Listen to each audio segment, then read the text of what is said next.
সম্প্রতি ঘটে যাওয়া বিচার বহির্ভূত হত্যাকাণ্ডের তীব্র নিন্দা জানিয়েছে বাংলাদেশ জামায়াতে ইসলামী। আওয়ামী লীগের মতো আর কোনো স্বৈরাচার যেন এদেশে আসতে না পারে সে বিষয়েও জনগণকে সচেতন থাকার আহ্বান জানিয়েছেন দলটির নেতারা। শুক্রবার রাজধানীর ধানমন্ডিতে কর্মী সমাবেশে অংশ নিয়ে জামায়াতের সহকারী সেক্রেটারি হামিদুর রহমান আজাদ বলেন, ইসলাম বিরোধী অবস্থানের কারণে অতীতে বারবার আওয়ামী লীগকে প্রত্যাখ্যান করেছে জনগণ। এদিকে আওয়ামী শাসনামলে জামায়াত শিবিরের গুম হওয়া নেতাকর্মীদের সন্ধান দাবি করেছেন জামায়াত নেতা ডক্টর শফিকুল ইসলাম মাসুদ।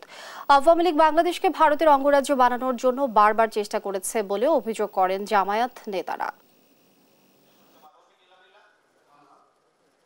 ইতিহাসের অনেক যুদ্ধের ইতিহাসকে ম্লান করেছে আগস্ট বিপ্লব। আমরা এই রক্ত বৃথা দিতে দেব না। আমরা নতুন করে শপথ নেব, আমাদের শহীদগণ, হাজার অধিক মানুষ শহীদ হয়েছে, 1100 অধিক মানুষ এখনো নিখোঁজ আছে, প্রায় 30,000 মানুষ আহত পঙ্গু হয়ে এখনো হাসপাতালে, কেউ হাত হারিয়েছে, কেউ পা হারিয়েছে, 350 মানুষ চোখ হারিয়েছে। এখনো তাদের যথাযথ চিকিৎসা হচ্ছে না বলেই রিপোর্ট।